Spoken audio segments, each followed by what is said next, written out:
Humankind might look a little bit different when you log in this morning, not only because they're looking for game data to manage their marketing optimization, but because today we received the December patch update, and likely the final patch update for Humankind Game this year.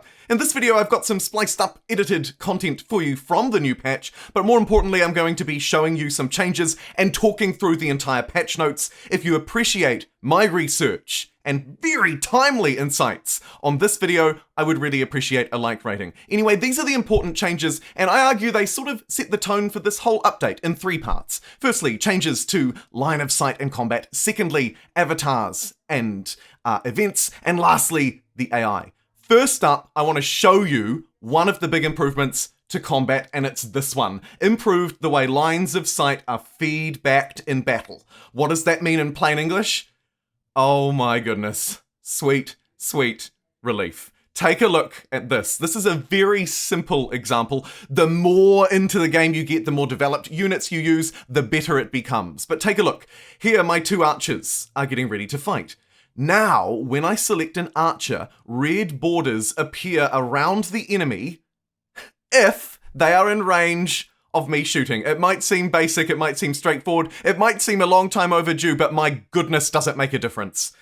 What's even better though is that it doesn't just apply when you're selecting a unit, but look here. When I'm looking for a new place to move, the new user interface also tells me who I'll be able to shoot from that new spot. Down here, I can shoot everybody. Up on this cliff though, I can only shoot this unit over to the left, and I knew that before I moved. This update is massive. Take a look here again. You can see I can shoot either of these units, or that one over to the left. However, if I move up the hill, I can only shoot the two to my south.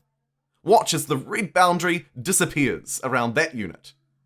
Very interesting stuff. If I move over to the flag, or all the way over to this defendable position, you can see only one archer remains in range, and nobody up there. So I know that if I move this way to the right, I can still hit an enemy and I'll be in a very defendable spot. That is the single most significant improvement of this update. I'm actually planning on breaking it down even further in another video, looking at different units and talking about just how big of an impact this could have on the overall game. But that is a very significant change to the way lines of sight are feedbacked into battle. Let's move through and talk into what else this update delivers, because yes, there's more than just that. The second core component to this update is largely around avatar rewards, AI opponents, and events. As you may know, the Day of the Dead event was a little bit rocky. You logged into the game, and after you logged in, you may have seen this pop up again. This is the event screen.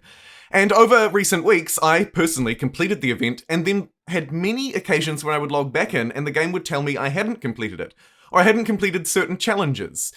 I know that the same thing has happened to many of you because many of you told me on Twitter and in all sorts of other places that you were having the same problem. The good news is, it seems like, firstly, all of those issues have been ironed out. If you take a look at the fixes list, you can see there are a lot of fixes that have been rolled out in this update like previous ones, although it should be noted that the number of fixes is rapidly declining actually, which is a good sign, but more importantly, lots of those event notifications have been ironed out. I'd be really interested to know if they've been ironed out for you too, just like they've been fixed for me, so please do let me know in the comments. And while I'm thinking of my Twitter account, that reminds me, you've got about 1 day left over on my Twitter to enter a giveaway for one of 5 copies of Humankind. Please head over there at JumboPixel and enter. All you gotta do is retweet a tweet. It's very easy. Full copies of Humankind to give away. Anyway, back to the update. The third major component of the important changes, improvements to the AI. And this one is bigger than you think because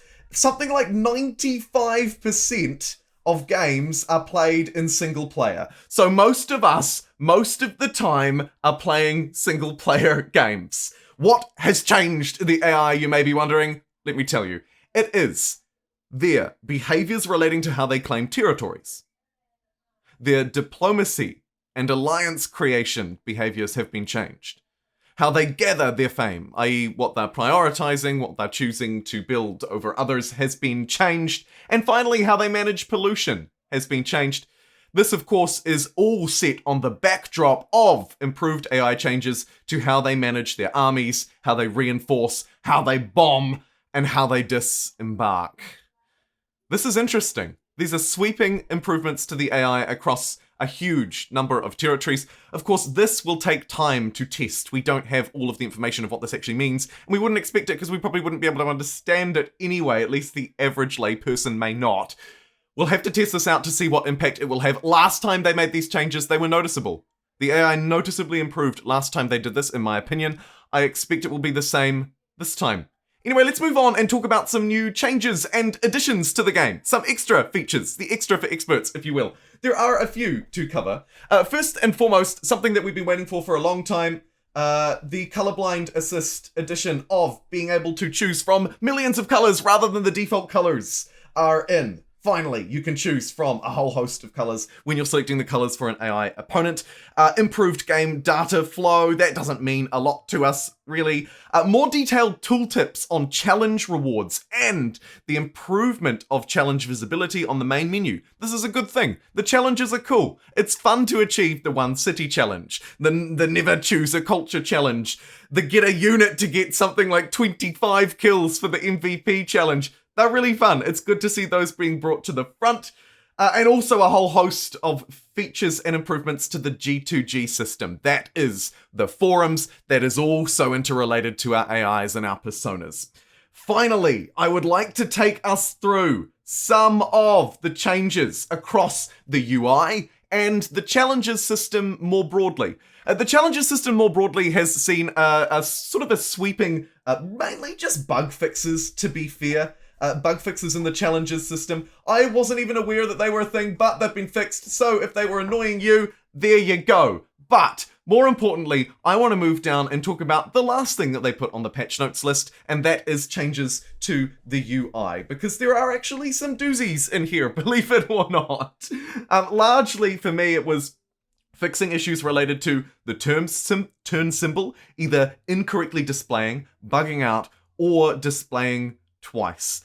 3 or 4 issues here have been fixed to adjust that. Another one, this is a big one for me, fixed an issue where removed player persona strengths and biases are not correctly displaying in the community screen until restarting the game, and a whole load of other ones along district placement, along certain civics, along changing the state religion. We're seeing broader improvements across the board here.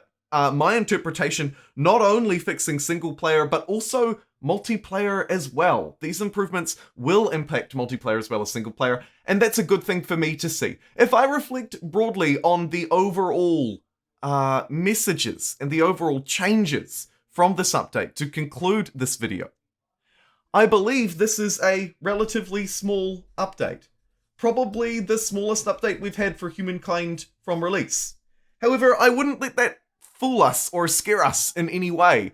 This is the last update of the year. In fact, we're less than 2 weeks from Christmas. We're barely a week from Christmas. I think that's fair enough as we wind down for the year. This is largely a tidy up update, pulling things together, improving the things that it seems like they wanted to get done before the end of the year, and ensuring that everything is working properly as we move through into next year. And don't forget, of course, next year likely brings amplified 2022 and some hopefully announcements for future content for DLC for Humankind. Thank you for watching. I'll see you next time.